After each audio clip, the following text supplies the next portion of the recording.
Well, good afternoon, everyone. First, thanks to each and every one of you for being here today.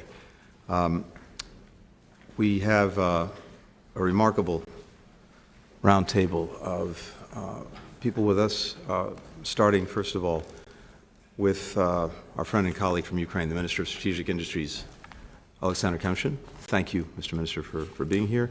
And, of course, the indomitable ambassador from Ukraine to the United States, I think probably a household figure for many, many Americans, and it's wonderful to have you here today. But also a number of people that I'll come to in a minute, but particularly representatives from the private sector who are already engaged in Ukraine and I think can provide tremendous guidance to all of us as we're thinking about how to strengthen and increase private sector engagement in Ukraine. The destruction wrought by Russia's war of aggression against Ukraine, particularly with regard to its economy and all of its manifestations, has been horrific. But we are already seeing remarkable strides by Ukraine, not only to build back what has been lost, but in many cases to really build back with the future in mind. That's happened in part with significant assistance from the many friends of Ukraine around the world, dozens of countries. It's happened with the support of international financial institutions.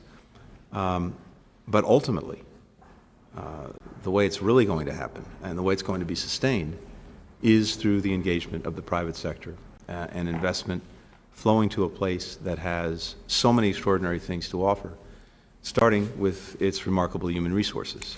We've all had an opportunity to work with, to engage with our Ukrainian friends, whether it's in private enterprise or through government, and for all of the great strengths that Ukraine brings to the world, the number one strength is that human resource.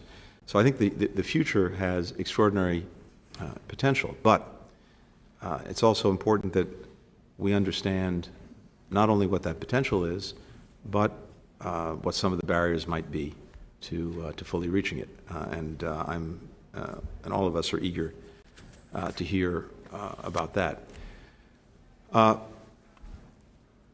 The effort to support and to strengthen and to help build Ukraine's economic recovery is a fundamental piece of the approach of the Biden administration, as well as many other countries around the world in their support for Ukraine. We see this as one of the most fundamental, essential tenets of the work that we're doing, because ultimately the objective here is not only for Ukraine to survive, which it will, which it is, which it has, but to thrive.